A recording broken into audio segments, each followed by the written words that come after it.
from Bangor, Maine. I wouldn't have missed this for the world.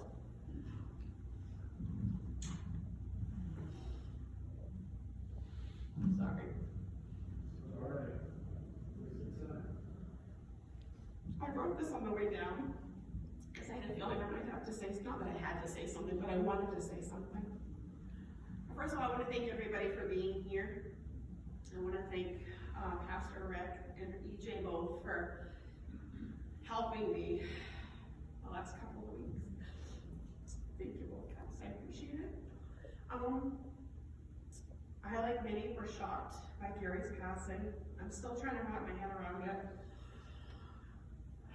Gary was a very giving man, and he had a very big heart. He was passionate about music, his friends, and his family, even though all three were very different in many ways.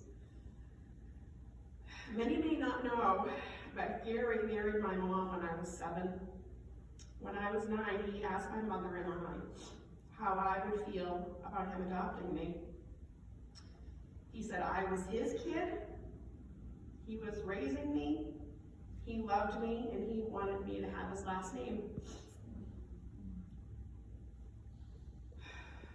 Hence Gary having a big heart. I was his one and only child, and he was okay with that.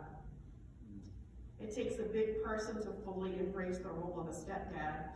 You have to love, teach, and support your spouse's child just as much as the biological dad would. When Gary and my mom split 13 years later, we didn't split. He was still very important to me, and he was still my dad. That never stopped.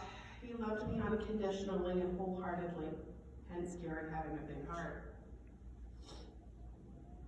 Excuse me. I would not be who I am today had I not had Gary in my life.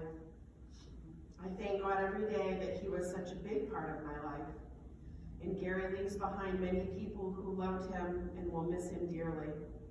Many are here today, so if I could please ask you to think of one thing Gary taught you, or if you can remember a day he made you smile or laugh, then his life meant he did what he was supposed to do in this physical world.